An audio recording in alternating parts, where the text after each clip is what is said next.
एक पहाड़ी गांव में एक लड़का रहता था। दुबला, पतला, शांत स्वभाव का और अपने सपनों से भी बड़ा। उसका नाम अर्जुन था। उसके पापा लकड़हारे थे और माँ घर घर जाकर काम करती थी। अर्जुन का सपना था, मैं टीचर बनूंगा ताकि गांव के बच्चों को बेहतर शिक्षा मिल सके। पर उसके सामने चुनौतियां थी।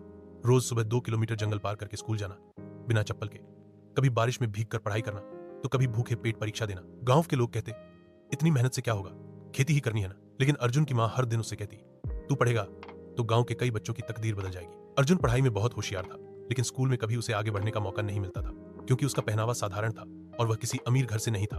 फिर भी वह रोज क्लास में सबसे आगे बैठता, टीचर की बातों को ध्यान से सुनता और टिफिन में सिर्फ नमक रोटी होने के बावजूद किताबों से प्यार करता। एक बार स्कूल में भाषण प्रतियोगिता हुई। अर्जुन ने गांव के बच्चों की शिक्षा पर भाषण दिया। मंच पर खड़ा हुआ तो सब हैरान रह गए। उसकी आवाज में सच्चाई थी, अनुभव था और बदलाव की आग थी। वह भाषण वायरल हो गया। जिले के अफसर ने खुद आकर उससे मुलाकात की और उसे शहर की एक बड़ी छात्रवृत्ति के लिए चुना। अर्जुन ने पूरे मन से पढ़ाई की और कुछ सालों बाद वह एक सरकारी स्कूल में अध्यापक बन गया। शहर की नौकरी लगने के बाद भी अर्जुन ने गांव को नहीं छोड़ा। वह हर शनिवार की रात बस से गांव आता और रविवार को पेड़ के नीचे गांव के बच्चों को पढ़ाता। उसने धीरे धीरे गांव के बच्चों में पढ़ाई के प्रति विश्वास जगाया। उसने गांव के एक पुराने कमरे को पढ़ने के लिए लाइब्रेरी में बदल दिया, जहां किताबें मुफ्त थी और सपने भी।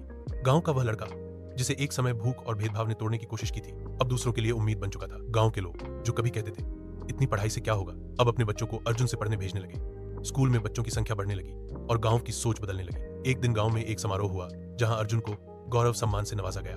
मंच पर खड़ा अर्जुन बोला, अगर मेरी माँ ने मेरा साथ न दिया होता तो शायद मैं भी उन बच्चों की तरह अपने सपनों को छोड़ चुका होता। फिर उसने भीड़ की ओर देखा और जोड़े हाथ कहा, अगर एक बच्चा पढ़ जाए तो पूरे गांव की सोच बदल सकता है।